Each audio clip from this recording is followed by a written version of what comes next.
Lovely chatting up with you. Good chatting up with you.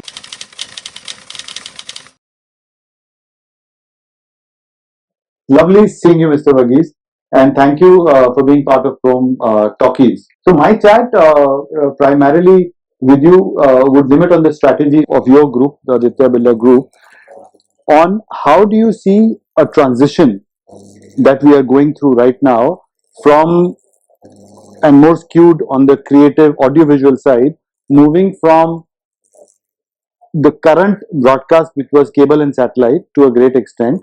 I use the word was deliberately because it is not only cable and satellite. A major chunk is moving to digital.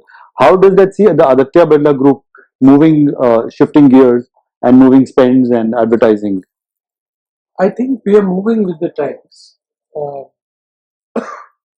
I think digital, maybe a couple of years ago, was not a very prominent media for spends in any of our businesses.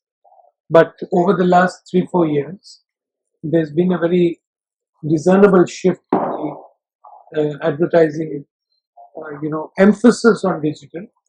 And this is true not just for the, let's say, the consumer businesses. So our consumer businesses are primarily our apparel business, our insurance business, financial services, Right. where we have a very large presence in various aspects of financial services. Right. And partly into some of the, let's say, products, end products, like the retail of cement and aggregates, and the combination of various products. And we've just launched aluminum windows, so Yeah. we're going to get into that also in a big way. Yeah. So the spends were mainly around, and of course, Ultratech is one of the largest advertisers in the country. Ultratech, that's right. Yeah. So there has been a transition. There's been a movement, a discernible movement between mainstream advertising versus digital. Sorry to cut you in between. Two things in that. Is there any correlation with the product category, or is that generic one? And two, if you could broadly share a percentage of what is moved from, in terms of a percentage, from traditional to digital for the Aditya Birla group. I won't be able to give you numbers for the Aditya Birla group because I'm not really aware of them, because each business is doing it. For the businesses that you for run. the businesses that I manage, I think digital would have been a very small fraction of our spends. In the, let's say, if you're comparing 3 years ago, it was probably not even 4-5%, whereas now it has moved to at least around 20% of our. That's pretty steep in 3 years. Yeah, in 3-4 years. So that's what, and I guess in 3 years, I think another you look at 40%. Fair to assume that 40-50%. We think that digital advertising is going to be increasing year on year, and I think it will be exponential. The growth will be exponential, because and this is not limited to advertising only on OTT platforms. This could also mean skews on social media. A lot of that as well, right? In fact, right now it is more skewed to the social media. It's not so skewed to the OTT platform, because barring linen club products, which are end user, which are focused on end users, and our category was mainly men's. It's just recently we launched women's wear, linen club. Right. So as the share of our apparel keeps increasing, there will be a disproportionate increase in our spends in digital marketing. Yeah. One more thing is, since you obviously looking at multiple markets within India and outside, your production is in different parts. Digital is again more effective because you pretty much reach a wider audience, whereas in conventional you will have to have tactical buying for different countries, right? You won't have a common footprint. We have more or less a B2B kind of business for our business overseas. So a lot of the marketing is really trade marketing, more centered around, let's say, print. Right. More about print, less about TV, because there isn't, it doesn't make any sense. We're operating in 7 countries across the globe. It doesn't really make any sense for us to have any campaigns there. So the focus is more on trade marketing. The focus is more on forming partner acquisition forums so that we can bring the value chain together. Yeah. And obviously the latest emphasis is on social media marketing, which is going the digital way. Yeah, and I think social media is now Because you're right, it has more reach, basically. it has more reach, and I think one bigger thing with social media marketing is it's interactive.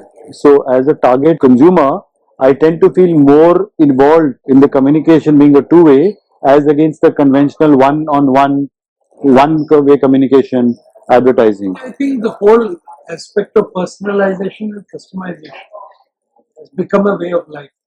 I think in the next few years, the way the markets are trending, in fact, to a great extent, communication would be segmented to individuals. Yes, that's Right? what they said. So, exactly. Customization and personalization are becoming Personalization global to a global trend, and to an extent, if you've got like 5 creatives or 10 creatives of a product and 10 ways to communicate some product benefit, those 10 benefits could be segmented that each person who's targeted for it gets a creative that's best suited to him or her, to that particular target segment. to that particular And segment. that's the way advertising is going in terms of digital marketing. What do you see, Mr. Varghese, the role of tech in the next 5 years in this entire business outside of production in terms of communication? I think it's been a game changer, really. And it's not just in communication. It's across. Everywhere. Chat GPT, Very, very interesting development. interesting and worrying both, or interesting? I would say interesting because I personally don't believe these never replace human They can't. intellect and ingenuity. I doubt very much. But you generally will get, for any questions that you ask, you will get a very, very intelligent response. So that's pretty amazing, and that is the power of AI, basically, That's right. because it has access to so much data Yeah, that you're able to I completely agree. put it all together, which normal people can't put it together. So it gives you great insights, and but it still cannot replace human ingenuity, human innovation. Human emotions. Most importantly, And I think one thing that would always differentiate humans with AI is the fact that humans have infinite reactions without being trained for so. We come with a basic instinct when we are born, something that probably AI might lack to an extent. So AI is good as long as it's used to support a human, but I don't think that replaces it. yeah. But there are very interesting. I talk a lot on this subject as a leadership coach. There are three things I believe make for great leaders. And I'm going away from your track of digital or technology. That's fine. So I believe the first aspect is the ability to listen. So say active listening, right? The second ability is of being mindful. Being mindful about, and mindfulness is a very vast subject. I mean, it covers virtually every aspect of your life. Yeah. And third is, which is the most difficult for humans to do, is suspending judgment. Suspending judgment, right? So these three things brought together makes for great leaders, basically. Absolutely. Absolutely. I think it's so brilliantly put. And when you look at technology, a chatbot or a robot, there are some advantages they have because they do suspend judgment. They do. They do listen very actively because they are listening, analyzing data patterns. So there are some advantages because it gives you a very unbiased view Yeah. on the subject. But good leaders combine these qualities. I think it's a very well put statement, and we should all follow that. So brilliantly put. When we hire, I think we look at two things in getting a right candidate: is to see if he's got the right attitude and the right capability. Actually, that is also what is not done. Not many recruiters actually recruit for attitude. They recruit only for your knowledge. Capability or knowledge. But I think what is most important is the attitude thing, because I completely agree. It is all got to do with the right attitude.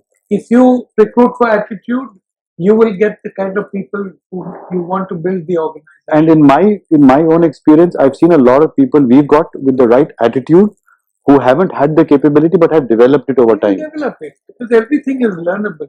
Yeah, and I think one more thing that goes with both, the third factor it's playing on the mind is hunger. It's so important to be hungry. That if you're is not another hungry, aspect, you see, which also people do not invest in much. yeah, So I would say when you recruit somebody, huh, you have to look at, most importantly, attitude. yeah, But then you got to look at who comes in with the fire in the belly. That's Yeah. really what you're saying. yeah, And that is very important, because those are the guys who create world-class organizations. right. Who are hungry for success, who are hungry to do something, I think hungry to make a change. it's so important to be hungry, and smoke kills appetite. I hope you know that. It was Lovely chatting up with you. Good chatting up with you. Lovely chatting up, Mr. Varghese. Thank you. We shall be Thank you. good. Thank you so much.